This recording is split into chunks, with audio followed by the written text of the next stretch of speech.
pagi juga Ibu. Gimana kabarnya Dewi? Luar biasa. Tuhan ya, Daniel sehat-sehat. Nah, Daniel, minggu kemarin kan kita sudah belajar tentang hak dan kewajiban kita sebagai seorang anggota gereja Katolik. Nah, di sini Ibu akan menjelaskan sedikit tentang hak dan kewajiban kita sebagai seorang anggota Katolik. Oke, yang pertama tentang kewajiban. Kewajiban yang kita miliki sebagai seorang anggota Katolik itu kita harus bertanggung jawab atas kehidupan gereja.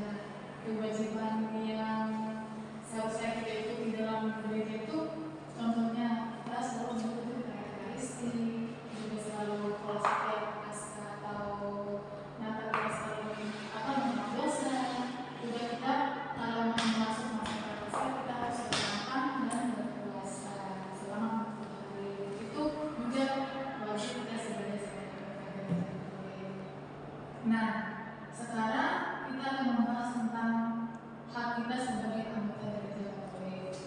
Hak kita sebagai anggota gereja Katolik, kita juga dalam pelayanan diri, contohnya, misalnya kita mendapatkan pelayanan rohani, juga spiritual kita dalam hak kita sebagai seorang Kristiani, itu juga perlu kita dapatkan. Nah, setelah itu kan biasa kalau di rumah kita selalu ada ibadah harian, mingguan gitu. Nah, itu juga kita ini hak kita boleh mungkin rutinitas kita mengikuti doa-doa di rumah, juga ikut dalam satu keluarga Injil. Baik Daniel dari hak dan kewajiban kita sebagai seorang anggota gereja Katolik. Baik Daniel, apa sudah mengerti hak dan kewajiban kita sebagai anggota Katolik? Sudah Bu. Kira-kira yang pertama itu seperti apa namanya kita sebagai anggota kita di gereja atau di lingkungan? Kalau hak itu Bu, apa yang kita dapat pelayanan kita melakukan kewajiban. Contohnya kita sudah wajib mengikuti kewajiban sebagai kalau kita sudah berada di gereja, kita juga dapat hak untuk mengikuti sakramen. Benar sekali ya.